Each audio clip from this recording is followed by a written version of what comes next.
마가복음 32번째 시간입니다. 예수님께서 당신을 믿은 유대인에게 말씀하셨습니다. 요한복음 8장 32절입니다. 진리를 알지니 진리가 너희를 자유케 하리라. 진리, 별말 아닙니다. 우리는 이 말씀을 무게감 있게 생각하다 보니까 무슨 종교적 이치 이렇게 생각하기 쉬운데요. 알레데이아입니다. 그냥 사실을 말한 것 참입니다. 사실이란 실제로 있었던 일이나 현재 있는 일입니다. 즉 있는 그대로의 상태를 말합니다. 원문에 보면 이렇습니다. 카이 그노세스데 그러므로 알아라 텐 알레데이안 사실을 카이 그러면 해 알레데이아 바로 그 사실이 엘류데로세이 휘마스 너희를 엘류데로세이 자유롭게 할 것이다. 무슨 말씀이냐? 있는 그대로 기노스코란 말은 알다 이렇게 하지만은 알아차린다는 뜻에 가깝습니다. 관계를 말할 때도 있어요. 그러니까 있는 그대로를 인식하라, 알아라. 그러면 다른 것도 아닌 바로 그 사실이 문장 그대로 하면 예수님이 아닙니다. 예수님께서 말씀하시긴 하셨지만 예수님께서 하신 말씀은 내가 아니고 바로 그 사실이 너희를 자유롭게 할 것이다. 이 말씀입니다. 무슨 사실을 알아라는 겁니까? 삶을 사실 그대로 있는 그대로 알아보라. 바로 보라 이 말씀입니다. 그러면 삶에서 놓을 것이다. 이러셨어요. 삶을 외면하거나 회피하지 않고 직시하라는 겁니다. 여기까지는 알겠는데 그러면 무엇이 나아진다는 말인가? 이렇게 생각할 수 있습니다. 삶을 직시한다는 것이 삶을 삶 그 자체로만 본다는 것입니다. 거기에 아무것도 보태지 않습니다. 기대감이나 무엇을 예상하거나 그러면 사실이 그냥 사실로 보이지 않습니다. 좋든 굳든 왜곡이 생깁니다. 저희 아버지는 1923년생인데 이제 일찍 돌아가셨습니다만은 평생을 장거리를 다니는 시외버스를 운전했습니다. 그때는 고속버스가 없던 시절입니다.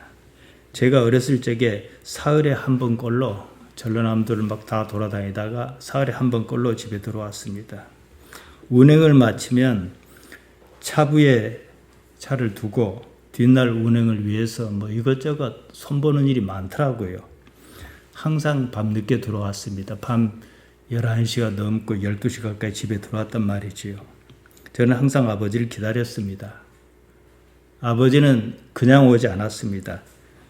찹쌀떡이라든가 호떡이라든가 붕어빵이라든가 아버지가 뭘 사가지고 와요. 아버지도 좋았지만 어떤 면에서는 그게 더 좋았습니다. 아버지가 온다는 것은 좋은 일이었습니다. 그런 아버지가 만일에 어느 날 빈손으로 왔다 그러면 실망할 것입니다.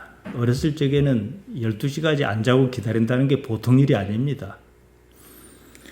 아버지에 대해서 무엇을 기대하고 기다렸는데 그 기대감이 사라진 것이거든요. 아버지에 대한 이미지는 복합적입니다. 따뜻한 말 한마디, 웃음 띤 얼굴, 호떡, 용돈, 수많은 요소가 개입해 있습니다.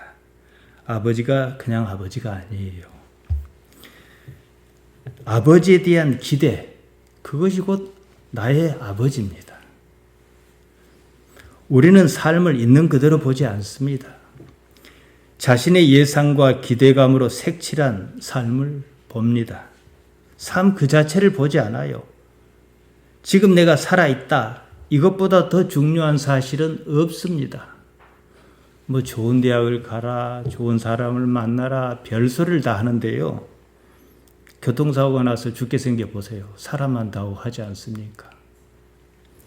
일단 살아있어야 나의 모든 요구가 호떡도 의미가 있고 찹쌀떡도 의미가 있는 것이에요.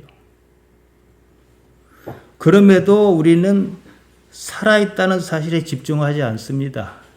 당연시 여깁니다. 그리고는 자신의 기대감에 모든 것을 거는 듯 삽니다.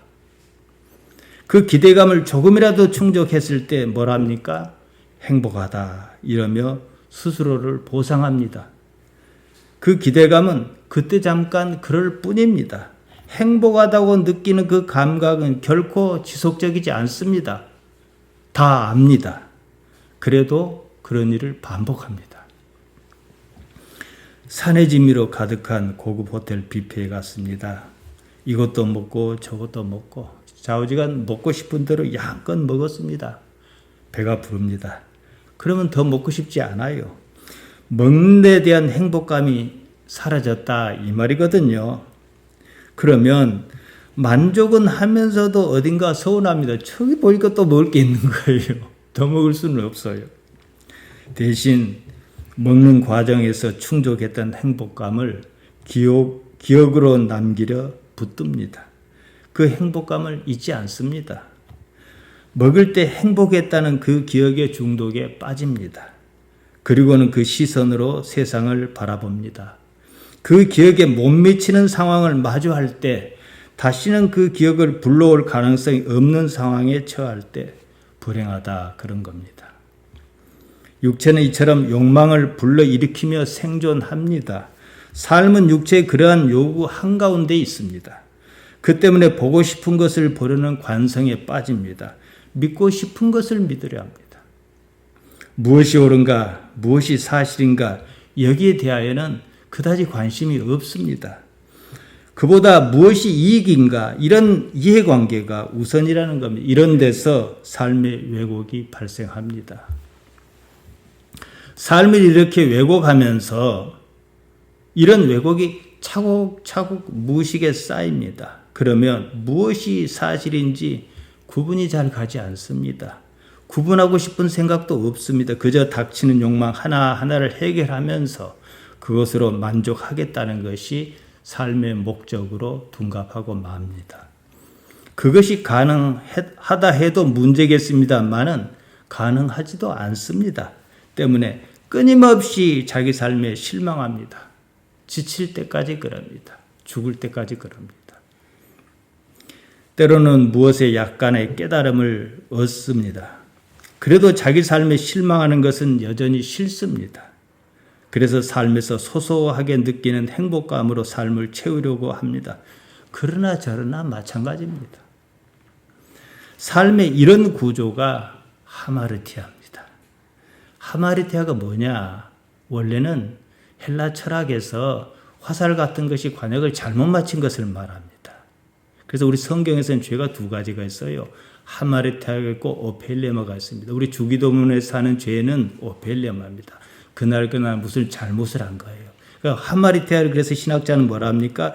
원죄다 이렇게 번역한 거예요. 그러고 그렇게 이해하고 싶었던 거예요. 왜냐? 어떻게 볼 수 없는 거니까요. 불교에서는 이것을 업보다 그럽니다. 각설하고 인간의 삶이란 것이 원초적으로 불행하다 이 말이거든요. 여기에 대한 나름대로 해결 방안을 제시하겠다. 이게 바로 종교입니다. 우리는 행복한 삶을 원합니다. 그러려면 어쨌든 하마르티아가 없어야 합니다. 우리 스스로는 하마르티아를 어떻게 할 수가 없습니다. 그래서 예수님을 믿어야 한다. 이게 우리 기독교 아닙니까? 예수님의 무엇을 믿어야 한다는 겁니까? 예수님의 삶을 믿는 겁니다. 예수님께서 어떤 삶을 사셨느냐 여기에 대한 충분한 이해가 절대적으로 필요합니다. 그런데 보통은요 그냥 예수님의 삶 그러면 우리가 관념적으로 알고 성경을 통해서 보는 정도로 하고 그냥 넘어가 버리고 예수님이라고 하는 그 존재로 인해서 내가 무슨 이익을 얻을 것인가 여기에만 관심이 있어요. 예수님께서는요 그러니까 제가 예수님께서 당신 스스로를 사람의 아들이라 그러셨잖아요. 인자다 그러셨단 말이에요. 왜 그러셨겠는가? 그럼 우리는 한 번쯤은 예수님을 나사렛 그분으로 한번 보자 이 말이에요. 예수님께서는 하나님 아버지를 실제 존재로 여기셨습니다. 그랬을 뿐만 아니라 최고 가치로 삼으셨습니다. 삶과 죽음을 넘어서는 가치로 말입니다. 십자가조차도 하나님 아버지와 관계를 끊을 수 없습니다. 그만큼 하나님 아버지와 관계가 깊었다 이 말씀입니다. 이런 것을 뭐라 그러냐? 푸뉴마티코스, 영성이다 그럽니다. 이 푸뉴마가 원래 말이잖아요. 푸뉴마의 상태를 말하죠. 영의 상태다 이거거든요. 삶을 이렇게 대하는 것이 바로 예수님을 믿는다는 말이 가진 뜻입니다. 우리는 하나님을 아버지다 이렇게 부릅니다. 구약에는 없는 개념입니다. 예수님으로 인해서 생겨난 개념이에요. 예수님께서 그렇게 하라고 가르쳐 주셨습니다. 너희 아버지, 너희 아버지 항상 이렇게 말씀하셨어요. 아버지는 뭐냐? 관계를 말합니다. 한마디로 천지와 인간의 삶을 주재하시는 분과 내가 어떤 관계냐는 거예요. 이처럼 하나님을 아버지로 인식하는 이것이 바로 우리 신앙의 방향성입니다. 이 말을, 아버지란 말에 대해서 그 깊이랄까, 무게감이랄까, 이것을 좀 진지하게 생각해 볼 필요가 있어요. 사실은 하나님을 아버지로만 안다면 아무런 문제 없는 거잖아요. 사도 바울은 아버지와 관계를 이리 말했습니다. 로마서 8장 39절입니다. 높음이나 깊음이나 다른 어떤 피조물이라도 우리를 우리 주 그리스도 예수 안에 있는 하나님의 사랑에서 끊을 수 없으리라 그랬습니다. 대개 이 구절을 보면은요, 하나님께서 나를 얼마나 사랑하시는가 이렇게만 접근합니다. 틀린 말은 아니지만 그러면 깊이에는 도달하지 못합니다. 사랑이란 말은요, 일방적으로 할 수 없는 걸 상호적이어야 합니다. 한쪽이 일방적일 때 사실상 의미가 없어요. 하나님에 대한 사랑, 하나님의 사랑에 대한 나의 응답이 있을 때 그것이 비로소 온전한 사랑인 거예요. 신앙은 아버지와의 관계를 정립하는 겁니다. 하나님 아버지와 관계가 원활하다면 내 삶이 어떨 것 같은가? 우리는 충분히 생각할 수 있습니다. 더는 삶에 매이지 않는 것입니다. 바로 이와 같은 상황을 예수님께서는 당신의 삶으로 시연하셨습니다. 보여주셨습니다. 병을 고치는 것, 악귀를 쫓아내는 것, 그런 식으로 나타났습니다. 더는 삶에 매이지 않는다 이거예요. 병이 걸렸다든지 악귀 걸렸다든지 이런 거 좋은 거 아니잖아요. 그게 원래 상태는 아니거든요. 원래 상태로 회복시켜 주신 것이지. 몹쓸 병에 걸려 고생하는 사람 어서 그 병이 낫게 한 바람에 제가 이 귀가 서울대병원도 못 해보는가 참 속을 많이 썩입니다. 한 3년째 그러고 있는데 아무튼 몹쓸 병에 걸린 사람은 그 병이 낫기만 바랍니다. 오로지 그 병에서 놓이기만 바라지 않겠습니까? 저는 죽을 병은 아닙니다만은 어쨌든 중차대한 병이 걸렸으면 그럴 것 아니겠습니까? 당장 병으로 고통받는 사람이 무슨 천국을 바라고 그러겠습니까? 우리가 구원이라는 말을 쓰지 않습니까? 소테리아입니다. 죽어서 천당 간다는 말이 아니에요. 병이든 가난이든 또는 어떤 불행한 상황이든 거기에 매인 상황에서 놓이는 것, 이것이 구원, 구출입니다. 오늘 본문에서도 보면 예수님께서 귀가 먹고 말을 더듬는 사람을 고쳐주시는 장면이 나옵니다. 불행한 상황에 매여 있었습니다. 남은 다 말 잘하고 말 잘 듣는데 나만 그러지 못하니까 얼마나 불편하겠습니까? 그 상황에서 놓인 거예요. 문제는 그러고 말 것이냐는 거예요. 이런 얘기가 많잖아요. 10명의 문둥병자가 있었는데 멀리서 가까이 오지도 못하고 예수님 우리를 고쳐주옵소서 하니까 가서 제사장에 보이라. 그래서 가는 중에 병이 다 나았단 말이에요. 9은 그냥 가버렸고 사마리아 사람 한 사람만 예수님께 나오지 않았습니까? 그러니까 9은 뭐예요? 그냥 병만 낫고 말았어요.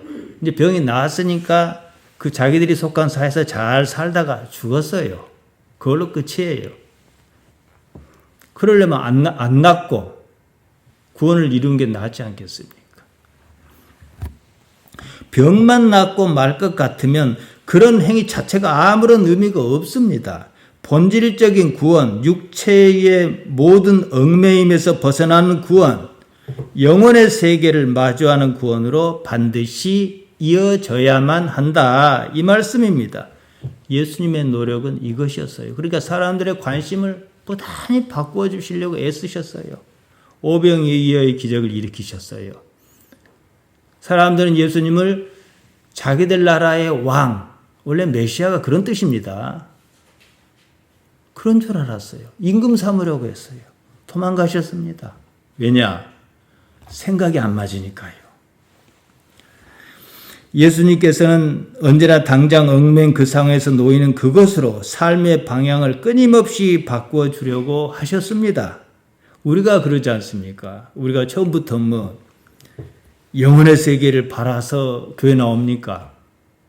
근데 신앙생활 하다 보니까 이게 아니구나 하고 그 세계를 바라지 않습니까? 바뀌었잖아요. 복음서 기자는 이것을 알았습니다. 물론 십자가와 부활 승천 이후에 깨달은 겁니다. 하여 기적을 기적이라 하지 않고 표적이다, 표시다 그랬습니다. 기적, 테라스입니다. 표적, 세메이언입니다. 무슨 사인이에요? 표시예요. 그게 뭘 가리키냐 이거거든요. 예수님께서 두로 지역에서 나와 시돈을 지나셨습니다. 데가볼리 지역을 통과하여 갈릴리 호수에 이르셨다 그럽니다. 아주 먼 거리입니다. 여기서는 그냥 싹 지나가고 마는데 상당히 넓은 지역입니다. 예수님께서 그 지역에서 그냥 다니지 않고 많은 일을 행하셨을 것입니다. 마가는 모두 건너뛰고 갈릴리 호수로 돌아와서 귀먹고 어눌한 자를 고치신 사건 하나를 택해서 기록에 남겼습니다. 데가볼리, 원에 보면 데카폴리스입니다. 데카가 열을 뜻합니다. 열, 10이에요. 폴리스, 도시입니다. 데카폴리스. 다마스커스, 오포톤, 필라델피아. 그러니까 미국에 있는 필라델피아도 여기서 이름 땄는지 모르겠어요. 라파나, 스키토폴리스, 가다라, 히포디온, 펠라, 갈라사, 카나다. 이렇게 10개 도시가 데카폴리스입니다. 이름만 봐도 쟁쟁하지 않습니까? 예수님께서 이처럼 이름난 지역에서 사역하셨을 때는 그만큼 얘기거리가 많았을 거예요. 마가가 어째서 이 지역에서 사역하신 것을 뺐을까? 지금 복음을 전하는 사람 입장에서 마가의 관심이 무엇이냐? 내가 왜 이것을 이 기록으로 남기지? 마가가 생각했을 거잖아요. 그럼 자기의 의도에 따라서 빼기도 하고 넣기도 하고 할 거 아니겠습니까? 그러니까 그걸 읽어야 한다는 거죠. 이렇게 접근하면 그냥 답이 나오죠. 예수님께서 예루살렘에 올라가셔서 성전을 뒤엎으실 일에 마가는 집중했다는 거예요. 마가의 관심은 십자가 이후의 세상입니다. 사실은 십자가 이후에 예수님께 부활승천 하시고 크게 깨달았단 말이에요. 이걸 가지고 지난날의 기억을 더듬어서 쓴 거잖아요. 거기에다가 초점을 맞춰 쓸 수밖에 없잖아요. 마가는 예수님의 전기 또는 평전을 쓰고자 하지 않았습니다. 예수님의 목적을 쓰고자 했습니다. 그렇다면 데카폴리스에서 예수님의 화려한 사역이 성경을 읽는 독자에겐 오히려 손해일 수 있다. 이렇게 판단했을 것이 아니겠습니까? 지금도 여러분 그러지 않습니까?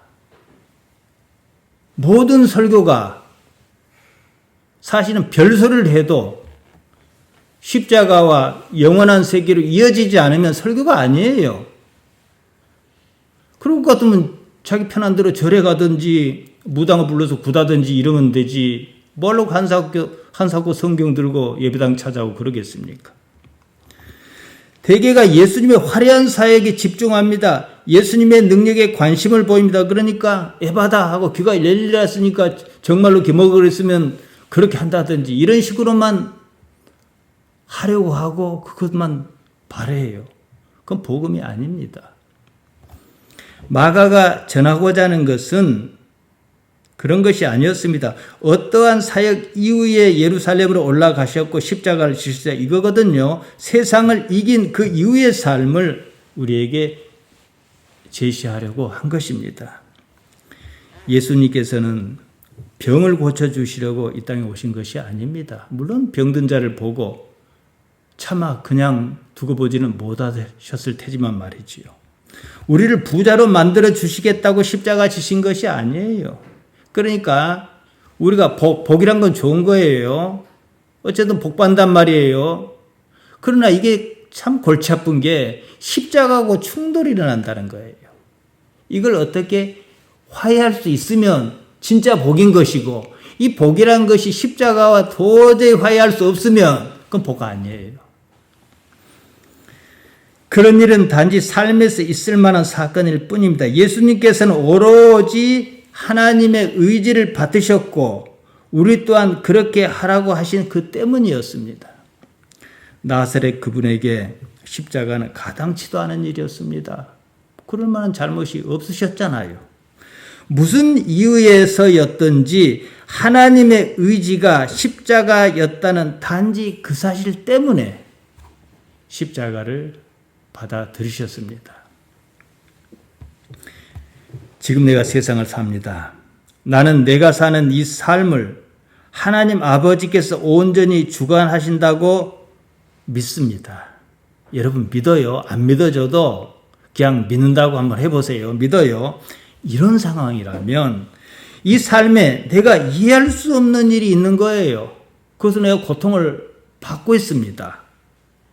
그러면 나에게 왜 이런 일이 있는가? 내가 이해를 못할 뿐이지 하나님 아버지께 무슨 오류가 있다거나 잘못이 있다거나 이런 것은 아니란 말이에요. 이해하시겠습니까? 상황이 이렇다면 나는 지금 이 일을 받아들일 뿐이에요. 그래 놓고 어느 시점에 가면 이해가 가겠지. 기다릴 수는 있어요. 결국은 무엇이냐? 하나님과 어떤 관계냐? 이 문제라는 거예요. 신앙생활을 오래 한다고 교회를 오래오래 다녀도요. 사실 이거 어찌 보면 사소하다 할 수 있는데 이걸 놓치고 살아요. 나사렛 예수님께서 십자가를 지셨습니다. 하나님을 당신의 아버지로 인식하지 못했다면 과연 그러실 이유가 있었을까 생각해야 해요. 지금 신학은 어떻게 접근하냐? 그냥 밑도 끝도 없이, 틀린 말은 아니지만 우리 죄를 위하여 관념적으로 끌고 가버려요. 그러니까 현실성이 없어요. 결국 뭡니까? 당신은만 십자가를 지시고 우리는 그덕 좀 보자. 이게 오늘날 기독교잖아요. 그런 게 어디가 있어요? 정말로 우리가 당신만 십자가 지고 그덕 좀 보자 하면 우리에게는 아무런 문제가 없어야 해요. 자식 속썩인 자식도 없애야 하고 저 같으면 기도 안 아파야 하고 좀 아플 것 같으면 기도하면 그냥 놔버려야 하고 이래야 하잖아요. 다시 생각해야 합니다. 그래서 제가 앞서 로마서 8장 39절을 인용해서 말씀드린 거예요. 다시 보겠습니다. 높음이나 깊음이나 다른 어떤 피조물이라도 우리를 우리 주 그리스도 예수 안에 있는 하나님의 사랑에서 끊을 수 없으리라. 그 무엇도 하나님과 관계에서 나를 끊을 수 없다. 이 말이거든요. 관계를 사랑이란 말로 애둘러 표현했습니다. 관계가 깊어도 아주 깊은 거예요. 죽음보다도 깊은 관계다. 이거예요. 그렇다 그러면 천지 만물을 창조하시고 지금 세상을 주관하신 그분께서 나의 아버지셔요. 내가 무슨 고통을 겪고 있습니다. 이해를 도저히 할 수가 없는 거예요. 내일 가서 이해할 수 있고 모레 가서 이해할 수 있을런지는 몰라도 당장은 이해할 수 없어요. 왜?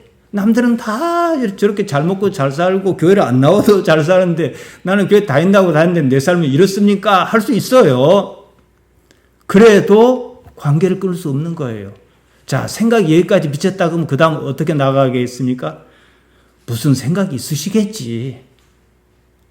나는 나에게 이걸 주셨으니까 나는 당장 이해를 못하겠지만 아버지 때문에 받아들이겠습니다. 이렇게 갈 것 아니겠냐는 거예요.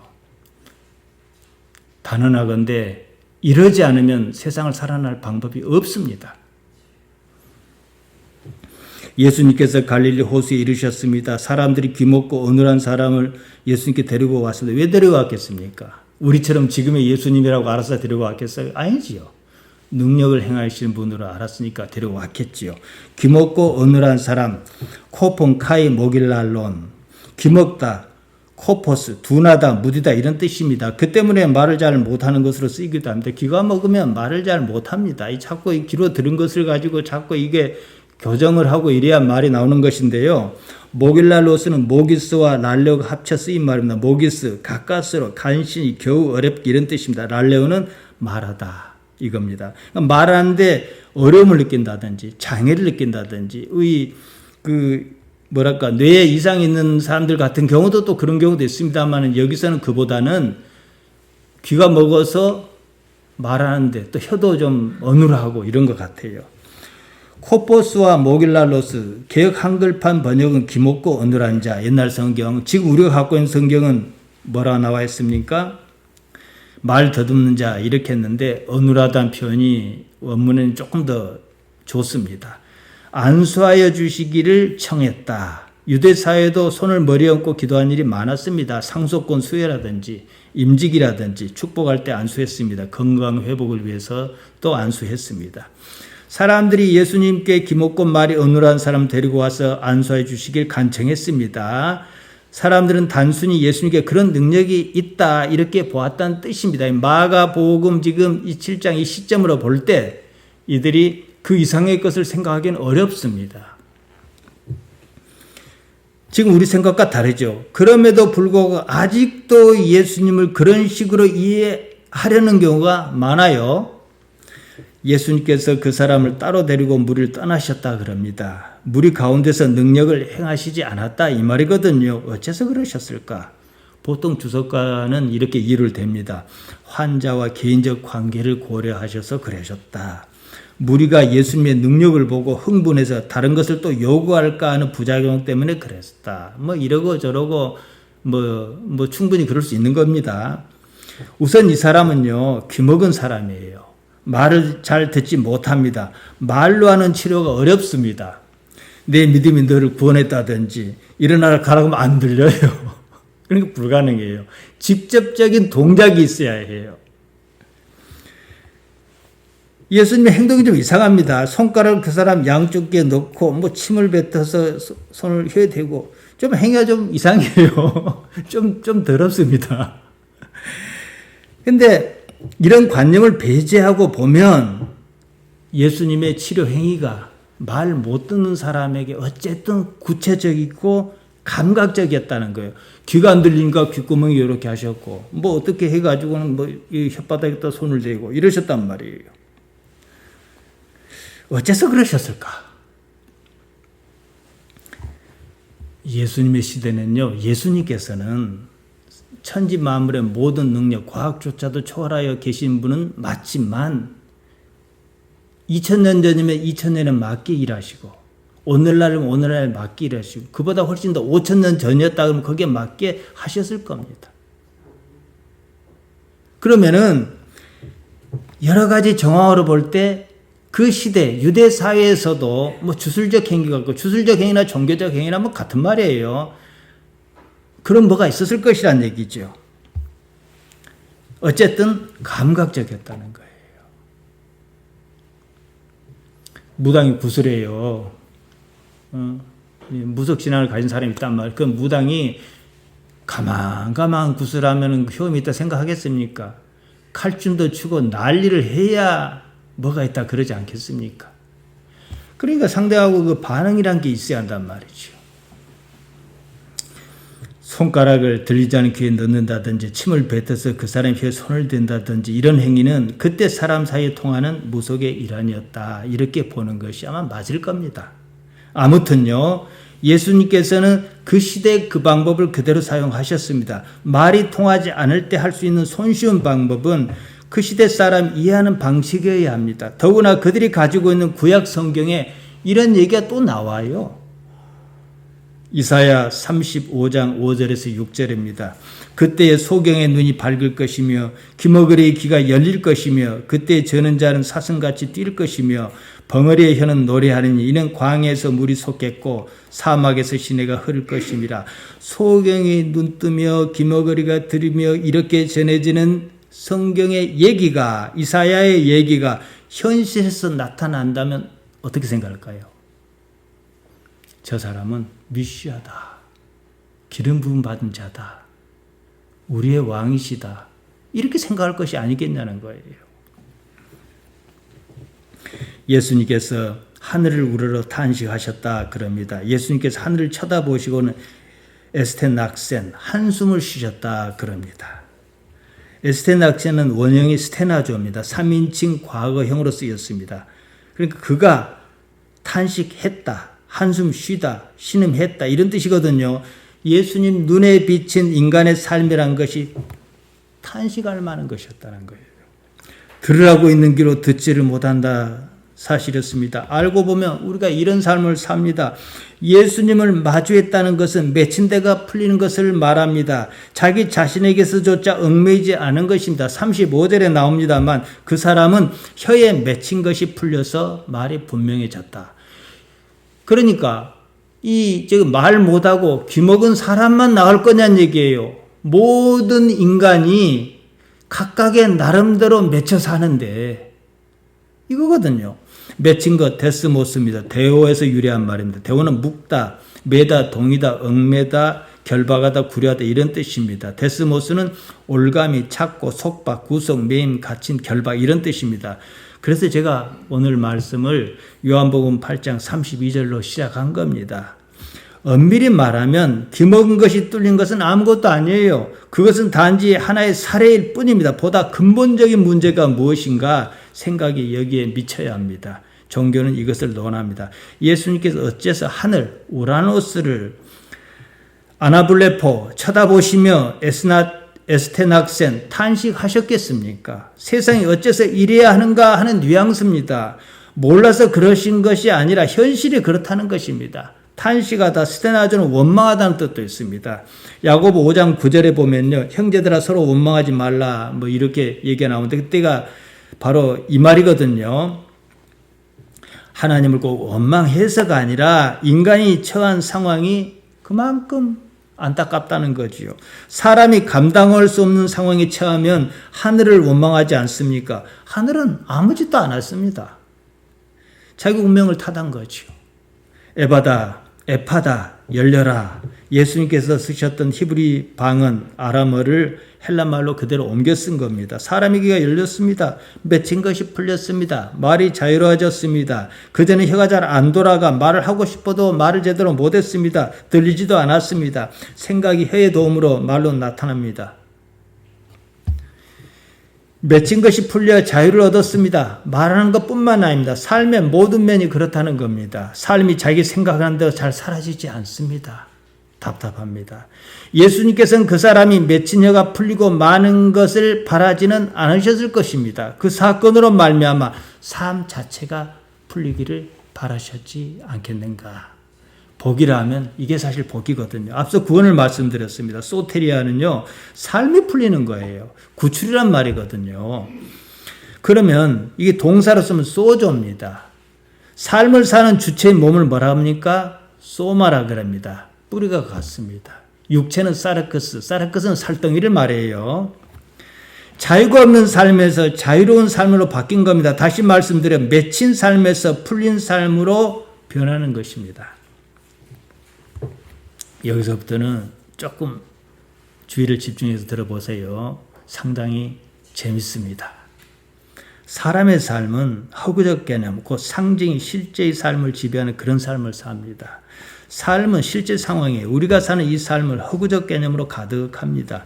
그 허구가 내가 사는 이 실제의 삶을 지배한다는 겁니다. 허구로 만들어진 세계는 너무나 정교하고 그것이 또 이익을 주기 때문에 사실로 인식합니다. 허구인 줄 알아도 달리 방법이 없는 것처럼 그렇습니다. 제가 이리 말씀드리면 무슨 소린가 하실 겁니다. 요새 그 디즈니에서 인어공주라는 또 재탕한 겁니다만은 영화를 내놨어요. 인어공주는 허구입니다.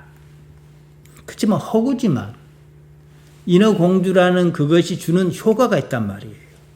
다 압니다. 국가, 도덕, 법률, 기업, 은행, 돈, 심지어 종교도 허구입니다. 실제로 존재하는 가상의 실체라는 거죠. 어떤 실체가 실제하는지 실제하지 않는지 금방 아는 방법이 있습니다. 고통을 느끼는가 이겁니다. 절이 송두리째 불에 타도 부처님은 고통을 느끼지 않습니다. 교회가 몽땅 무너져도 하나님은 아무렇지도 않습니다. 어느 나라 화폐가 갑자기 가치를 잃어도 그 화폐는 고통이 없습니다. 은행이 파산해도 은행은 고통스럽지 않습니다. 한 나라가 전쟁에 패해도 그 나라는 실제로 고통을 느끼지 않습니다. 그 나라를 믿었고 그 나라의 삶의 기반을 둔 국민 개개인이 고통을 느낄 뿐입니다. 허구가 꼭 나쁘냐? 또 그건 아니에요. 돈이나 국가나 기업이나 법률이나 이런 허구적 실체를 믿는 믿음이 없다면 인간 사회는 제대로 돌아가지를 않습니다. 허구적 규칙을 모두가 믿지 않으면 축구 경기는 아예 불가능합니다. 시장과 법원이 제공하는 이점을 누릴 수 없습니다. 하지만 이런 허구적 이야기는요, 단지 도구여야 합니다. 목표나 잣대로 삼을 수 없습니다. 그것이 단지 허구라는 사실을 잊을 때 우리는 실제에 대한 감각을 잃는다는 사실입니다. 기업, 돈, 국가 이런 것은 상상의 실체일 뿐 실제 존재가 아닙니다. 인간이 필요에 따라 만들어낸 개념이라는 것이죠. 그런데 어째서 우리는 그것을 위해서 우리를 희생해야 하는가? 이 말이지요. 미래 세계는요, 컴퓨터와 생명공학 덕분에 허구와 실제의 차이가 지금보다 더 모호해질 겁니다. 사람들은 자신이 좋아하는 허구에 맞게 실제를 바꾸려고 할 것입니다. 지금 제가 한 이야기는 이스라엘의 역사학자 유발 하라리가 쓴 호모데우스에 나오는 내용 중 일부를 제가 첨삭해서 말씀드린 겁니다. 예수님께서도 그와 같은 말씀을 하셨어요. 마가복음 2장 27절입니다. 또 가라사대 안식일이 사람을 위하여 있는 것이요 사람이 안식일을 위하여 있는 것이 아니니 안식일은 허구의 개념이다. 이 말씀이에요. 잘해야 상징이다. 이거거든요. 그렇지만 사람은 실제라는 거예요. 성전은 허구입니다. 성전에 드나드는 사람은 실제입니다. 성전이 불에 타도 하나님께는 고통이 없습니다. 실제로 그렇습니다. 예수님 당시 그 성전은요, 헤롯이 세운 거예요. 헤롯이 하나님을 신앙하는 사람도 아닌데 말이죠. 유대인의 환심을 사려고 말이죠. 누구를 위한 성전인가? 이 말이죠. 사실은 교회도 그렇고 우리 신앙도 그렇고 다 우리를 위한 거예요. 그런데 우리는 우리를 위한 걸 잊어버려요. 어떤 다른 개념을, 그것이 옳든 그르든 그 개념을 자기 나름대로 그림을 그려놓고 그걸 가지고 믿는다고 야단을 한다 이 말이거든요. 예수님께서 귀먹고 말이 어눌한 사람을 고쳐주셨습니다. 맺힌 것이 풀렸습니다. 말이 분명해졌습니다. 원래대로 정상으로 돌아왔습니다. 예수님께서 아우토이스 그들에게 디아스텔로마이 경고하여 명령하셨습니다. 아무에게라도 이르지 말라 레고 말하지 말라 그러셨습니다. 그럼에도 불구하고 더 많이 알려졌다는 것입니다. 알려질 것은 알려지고 만다. 드러날 것은 드러난다. 이루어질 것은 이루어지고 만다. 이것이 바로 마가의 의도입니다. 내가 올바르게 살면은 하나님 아버지를 진정으로 사모하고 좋아해서 관계의 끈을 놓지 않고 산다면 내 지금 삶의 모양이 어떠한지 이건 아무것도 중요하지 않다는 거예요. 반드시 올바르게 끝을 맺을 것이다. 이겁니다. 이 사건으로 많은 사람이 놀랐어요. 그가 다 잘하였도다. 칼로스 판타 페퍼의 켄. 지게 가면 그가 모든 것을 훌륭하게 해놨다. 칼로스 훌륭하다, 선하다, 칭찬할 만하다, 알맞다, 올바르다, 정확하다 이런 뜻이거든요. 페퍼의 켄은 행하다는 말, 포이에오가 3인칭 능동 완료로 쓰였습니다. 칼로스와 합쳐서 그가 올바르게 행하여 놓았다. 그러니까 되돌려 놓았다. 올바른 자리로. 이런 뜻입니다. 말을 못 듣는 것은요, 올바른 게 아니에요. 정상이 아닙니다. 말 못하는 것도 정상이 아니죠. 예수님께서 정상으로 되돌려 놓으셨어요. 보통 사람의 삶이 정상인가 생각해 보자는 겁니다.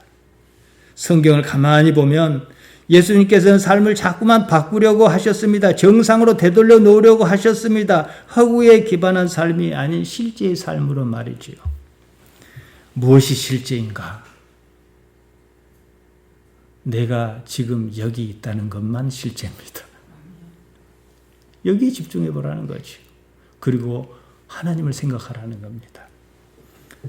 이것 말고 그 어느 것도 실제가 아니에요. 상상력의 바탕은 허구입니다. 편의를 위한 가상의 개념입니다. 상징입니다. 삶이 그렇다는 사실을 알레데이야. 알아라. 인지하라. 깨달으라. 이겁니다. 가상의 개념 곧 허구가 상징이 나를 지배하면 나는 실제해도 실제하지 않습니다. 존재의 근거가 이미 무너진 겁니다. 허구에 목매지 말아야 합니다. 살아있어야 그 모든 것이 소용이 있습니다. 예수님께서 그 말씀 하셨습니다. 마태복음 6장 25절입니다. 그러므로 내가 너에게 이르노니 목숨을 위하여 무엇을 먹을까? 무엇을 마실까? 몸을 위하여 무엇을 입을까? 염려하지 말라. 목숨이 음식보다 중하지 아니하며 몸이 의복보다 중하지 아니하냐. 허구의 삶이 아닌 실제 삶을 살아라. 이 말씀이거든요. 목숨 푸시케입니다. 몸 소마입니다. 푸시케는 푸시코, 숨쉬다는 말이거든요. 여기서 온 말입니다. 숨쉬는 것, 그래서 목숨이라 번역했고요. 살리는 것은 사라크스, 육체, 살덩이가 아니고요. 소마입니다. 몸입니다. 우리는 허구의 세계를 상상하고 상징으로 고착합니다. 그려놓고 거기에 목을 메고 삽니다. 그 때문에 실패합니다. 그래도 포기할 줄을 모릅니다. 왜냐? 사르크스가, 살덩이가 그렇게 요구하기 때문입니다. 나는 살덩이가 아닙니다. 그 사실에 눈 떠야 합니다. 나는 하나님 아버지와 동질인 푸니마를 지향해야 합니다. 요한복음 10장 34절 35절은 뭐라 합니까? 나는 너희를 데오스, 하나님이라 했다. 그런데 너희는 하나님이 될 것을 거부하고 방백과 같이, 범인과 같이 엎어진다. 이러셨어요. 우리가 추구해야 할 바가 뭐겠습니까? 예수님께서는요, 하나님을 아버지라 했다 해서, 그럼 너도 하나님 아니냐? 신성모독으로 죽었습니다. 사람들이 하나님의 자리에 오르기를 거부해요. 우리는 그러지 않습니다. 죽으면, 딱 여러분이 지금 심정에서 죽으면 그 자리에 가게 돼 있어요. 무엇을 추구해야겠습니까? 아무것도 염려하지 마시기 바랍니다. 하나님께서 나의 아버지라는 사실에 집중하시기 바랍니다. 기도하십시다. 하나님 우리 아버지, 우리를 살펴주시나이다. 영원으로 이끌어 주옵소서. 예수님 이름으로 기도하옵나이다. 아멘.